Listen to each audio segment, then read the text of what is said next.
Ce matin, réveil tout en douceur à la case Bailey. On entame la journée par un très bon petit-déj et on remonte préparer nos affaires. L'objectif d'aujourd'hui est de redescendre dans le sud du Maroc et d'atteindre les environs de la ville de Ouarzazate. On passe à la caisse pour régler ce que l'on doit au gérant de l'hôtel, mais le souci c'est qu'on n'a pas assez sur nous. Je lui propose de lui laisser mes papiers le temps que j'aille récupérer les sous, et en plus de ça, Clément reste ici en gage de sécurité. Mais le gérant me dit qu'il n'y a pas de problème et que de toute façon pour lui tout est basé sur la confiance, donc il n'y a aucun souci. Et il se propose même de nous accompagner jusqu'à la banque. Du coup, nous ça nous arrange, comme ça on va directement retirer ce qu'on lui doit, on le paye directement dans la rue et on prend la route. Une fois arrivé à la banque, je retire la moitié du paiement total et je me dirige vers la voiture pour lui donner. Je retourne à ma moto, je prépare mes affaires et Clément en fait de même. Mais au moment de repartir, le gérant de l'hôtel fait demi-tour avec sa voiture et revient voir Clément. Le truc c'est que moi j'étais beaucoup trop loin de Clément, du coup je savais pas ce qu'il était en train de lui dire.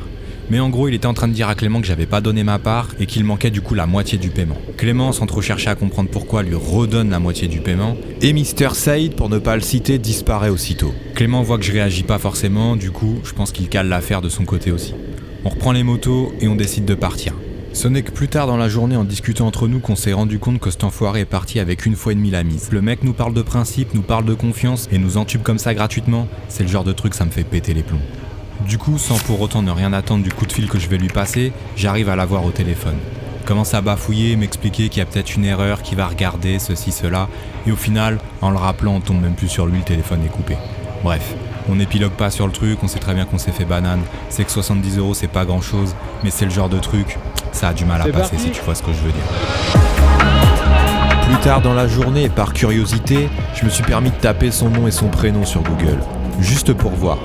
Et bah dis-toi qu'on est loin d'être un cas isolé, apparemment il aime beaucoup avoir ce genre de pratique et beaucoup de gens se sont fait entuber. J'ai pas spécialement pour habitude de descendre qui que ce soit dans mes vidéos ou dans les commentaires, mais quand il y a des cas comme ça, je suis désolé mais je suis obligé de le souligner. Donc si jamais tu passes dans le coin, surtout évite cet hôtel. On est maintenant parti pour plus de 140 km de route à travers les montagnes.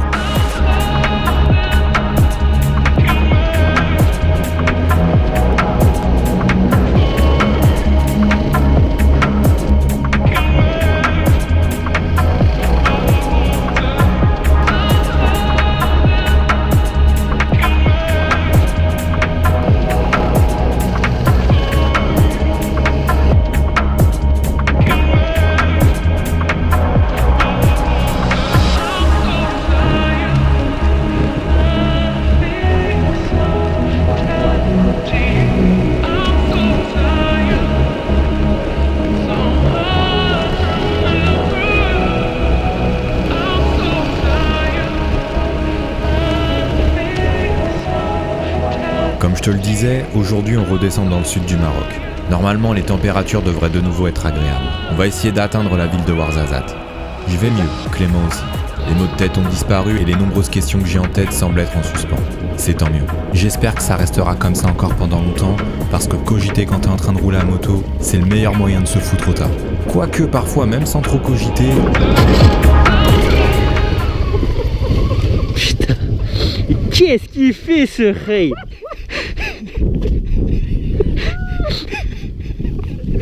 Putain, il y a mon essence qui se barre, sa mère. Sa mère là. Ah vas-y. Putain, on fout de l'essence partout frère.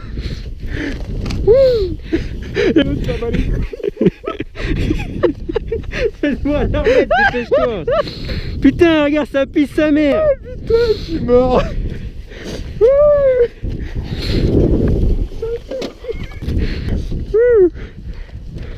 Ouais, alors. Ça dit quoi là? Fatigue. Je suis en larmes. Oh putain. Je vois le tas de merde, je fais ah ouais. C'est sûr ça va pas passer. Mais putain, tu me casses les couilles. C'était écoulé.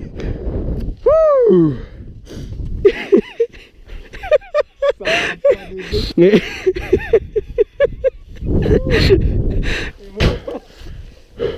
Oh ouais. Oh c'est chaud.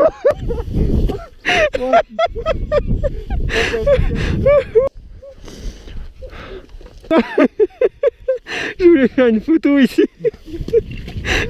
Bah écoute pas. On s'est arrêté pour ça. Quand ça train de taper une barre et je vois t'arrives dans ma meule, ça rebondit, ça tombe. Je suis ah ouais.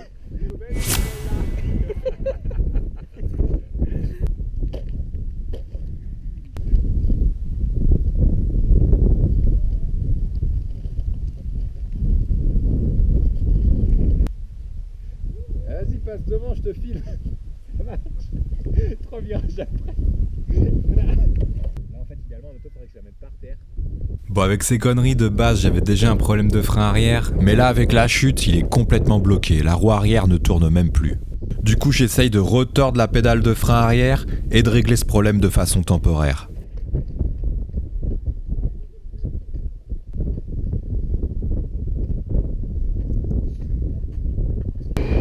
Ah la barre de rire.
Comme je te le disais, on a repris cap au sud direction la ville de Ouarzazate. On est actuellement en train de descendre par la région montagneuse que l'on appelle le Haut Atlas. La route est plutôt technique et on doit rester vigilant. Mais la beauté que nous offre cette région fait que j'ai vraiment du mal à garder les yeux fixés sur la route.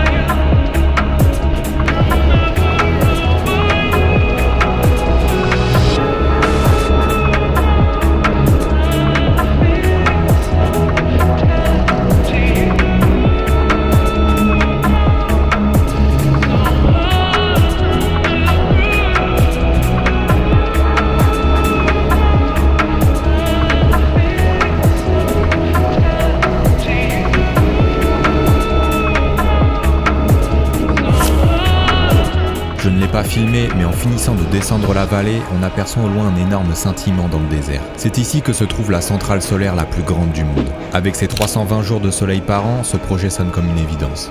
Ce site produit de l'électricité grâce à la technologie dite thermodynamique. À la différence du photovoltaïque, cette technique permet de conserver la chaleur. Le Maroc a pour objectif de produire 42% d'énergie renouvelable d'ici 2020.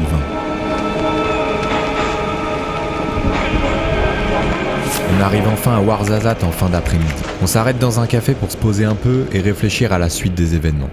Au final, vu l'heure, on décide de pousser un peu plus et de trouver un riad dans les prochaines villes. Mais je sens que Balou se démotive et semble être complètement ailleurs. C'est sûrement dû à la douille qu'on s'est prise ce matin par le gérant de l'hôtel. Du coup, je vais lui proposer de s'arrêter ici pour ce soir et on va essayer de se changer les idées. Je pense à un autre truc, si tu veux, ce qu'on peut faire, c'est se caler dans un truc là, dormir, on mange tranquille et tout, et demain on part tôt, et on attaque, demain on tape 400 bornes. Tu veux regarder sur ton truc avant ou pas? Bon, et puis il y en a plein de longs, on en prend un qu'on kiffe et fin. Bonjour. On cherche où dormir, mais avec un endroit où on peut rentrer les motos. Enfin, pas les mettre côté rue, quoi. Non, non, ici. On peut les mettre là, c'est bon? La France jusqu'à le Maroc. Eh oui. Vous avez des chambres de disponibles? Oui. Pour une nuit? D'accord, bienvenue. Merci beaucoup. C'est combien? 1 million d'euros. 1 million, parfait.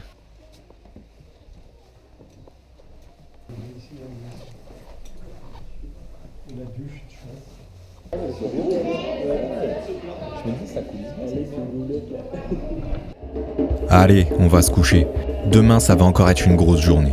Ce trip touche à sa fin et on doit maintenant se diriger vers Marrakech, puis ensuite remonter vers Tangemed.